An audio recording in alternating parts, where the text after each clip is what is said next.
Bonjour à tous les passionnés de MMA. Bienvenue sur la chaîne LNG21, les nouveaux gladiateurs du 21e siècle. Alors ça fait pas mal de temps que j'ai pas mis de vidéo. J'étais très pris par mon travail. Mais là, ce qui me pousse vraiment, qui me remotive à faire une vidéo, c'est le KBSD.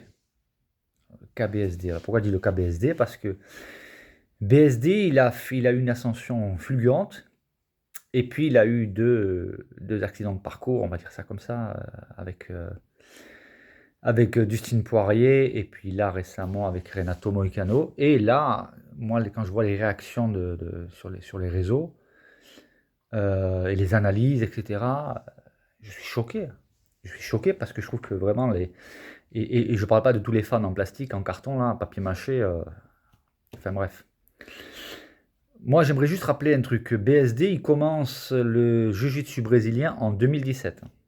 2017. Le MMA en 2018. 2024, il se retrouve face à Dustin Poirier. Alors il a perdu, oui, il a perdu. Alors il ne s'agit pas de trouver d'excuses, il s'agit d'être dans le factuel. Il a perdu. Est-ce que vous avez regardé le premier round?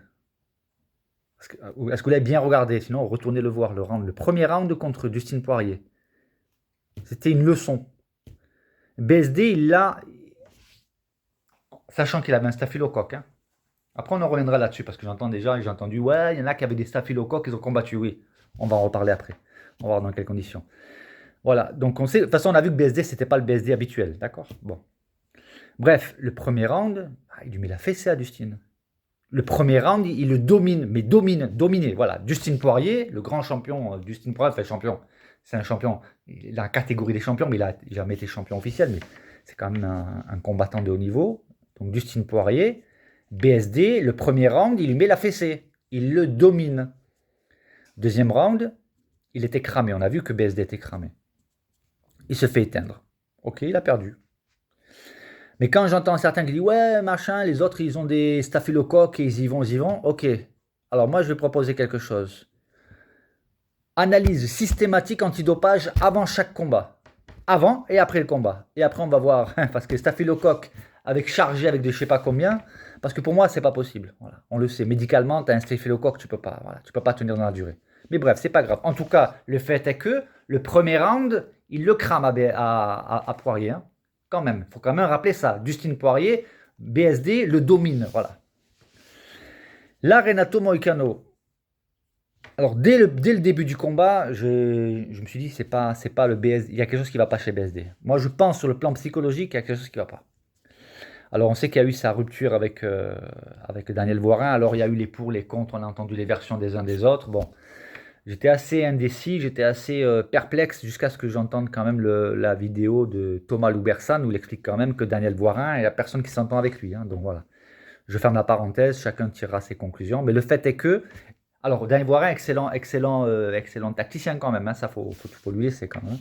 Mais le fait est que là, je pense que BSD, il doit réaliser quand même que, là je pense qu'il a dû réaliser qu'il a besoin un coach de tête un chef coach, si on peut dire, quelqu'un qui l'accompagne, qui est vraiment présent, qui saura le conseiller, etc. Mais le fait est que voilà, donc BSD, premier round, il se fait exploser par Renato Moicano, c'est factuel, on va pas dire le contraire. Renato Moicano l'a explosé. Et deuxième round, qu'est-ce qui se passe?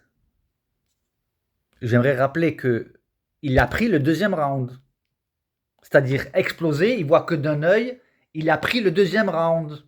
Il faut le rappeler quand même. Alors quand j'en vois qui crache sur BSD, qui le... Oh, premier round contre Poirier, il le domine. Premier round contre Renato Moicano, il se fait exploser. Et handicapé avec un œil en moins, sans coach costaud derrière, il prend le deuxième round. Et il est arrêté. Voilà, donc je tenais à faire cette vidéo pour apporter un peu cet équilibre, parce que je trouve ça vachement injuste, quoi. Oh, 2018, en 6 ans. 2018, il a commencé le MMA. Le Jiu-Jitsu en 2017. 2024, il se retrouve face à des costauds, quoi, des monstres. Alors, il a perdu, oui. Voilà, j'espère que, en tout cas, moi, je suis là. Moi, je suis un fan de BSD. Voilà. Moi, pour moi, il se serait fait clairement marcher dessus. Ok, mais non, c'est pas le cas. Il y en a qui ont dit oui, c'est des excuses, tu lui trouves des excuses. Bah, c'est factuel. Il a un staphylocoque et lui se charge pas. Hein. Parce qu'il se serait chargé, il n'aurait pas réagi comme ça. Mais on voyait qu'au deuxième round, contre BSD, ben voilà, il n'était plus là. C'est pour ça qu'il a tout mis au premier round. Et au premier round, on peut dire ce qu'on veut. Il a dominé Poirier. C'est factuel. Il a perdu, ok, il a perdu, ça fait partie, voilà. C'est comme ça. Mais voilà, il faut rappeler quand même que BSD, il a dominé pendant un round complet Poirier. Et Moicano, handicapé, en étant handicapé avec un œil en moins, il lui a pris le deuxième round. Bon. Quand ça est dit, quand cela est dit, quand on rappelle cela, bah, tout est dit. Après, à vous d'être juste. Donc maintenant, ce que je souhaite à BSD, c'est qu'il puisse rejoindre une team où il aura un coach avec qui ça match, parce que les coachs, des fois, ça matche pas. Des fois, vous pouvez avoir d'excellents coachs sur le plan tactique, stratégie, comme Fernand Lopez aussi. Mais après, sur le plan personnel, ça colle pas pour des raisons, voilà, X, Y, etc., Z. Et on peut passer tout l'alphabet si on veut. Mais voilà, donc je souhaite pour BSD qu'il puisse rejoindre une team où voilà, il sera bien encadré. Et il aura voilà, un coach derrière qui saura le tenir avec une équipe solide.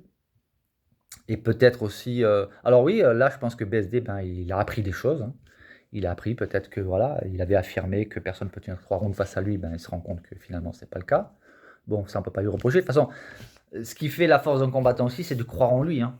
Il ne faut pas aller au fight si tu crois pas. Quand il y en a qui disent ouais, moi je suis le meilleur, ben oui, il a raison d'y croire, sinon ça sert à rien d'aller. Hein. Après, voilà, et quand il est confronté, on se rend compte que. Mais voilà, il y a plusieurs combattants qui disent moi je suis le best, je suis le meilleur, je pense à Doumbé notamment. Bah, il faut, si tu ne crois pas en toi, n'y va pas. Voilà. Donc moi, je n'ai rien à reprocher à ceux qui pensent. Après, il y a les faits qui sont là, qui te ramènent à la réalité, qui te disent ben non, finalement, tu as encore des progrès à faire. Quoi.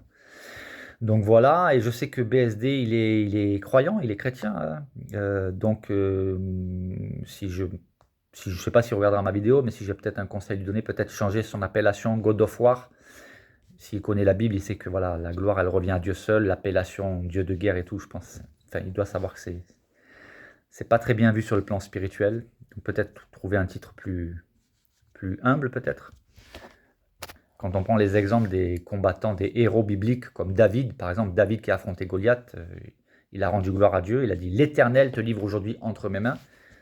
Et pourtant, voilà, il y avait la part de David et il y avait aussi la foi qui rentrait en jeu. Samson, il avait une force surhumaine, c'était une force spirituelle extraordinaire. Gédéon, qui est allé avec la puissance de Dieu aussi. Donc je pense que voilà, en tant que croyant, ça, il n'y a que les croyants qui peuvent comprendre ça. Voilà, mais donc Benoît, si tu écoutes cette vidéo, ben, je t'encourage à revoir peut-être ton blaze, God of War. Je pense que c'est pas trop en adéquation avec ta foi chrétienne. Vaillant héros, c'est pas mal. C'est ce que Dieu lui-même a donné comme blaze à Gédéon, qui était un agriculteur. Voilà. Donc je t'invite à relire le livre, l'histoire de Gédéon. Je crois que c'est dans le livre des Juges, chapitre 4, je crois. Voilà. Donc voilà. En tout cas, je reste fan supporter de BSD et je lui souhaite le meilleur pour la suite. Et puis, voilà, le problème n'est pas de tomber, le problème c'est de ne pas se relever. Donc, voilà, je crois que BSD va se relever, Benoît Saint-Denis. Relève-toi et avance, vaillant héros. Voilà, je vais mettre fin à cette vidéo et je suis sûr et certain qu'après avoir appuyé sur le bouton stop, je vais me dire « Ah mince, j'ai oublié de parler de ceci ou de cela ». Donc en quel cas, si vous avez des remarques, des suggestions, des observations, des commentaires, ben, mettez-le dans les commentaires. N'hésitez pas à cliquer sur le pouce si cela vous convient et à partager, à faire connaître ce que j'avais à dire.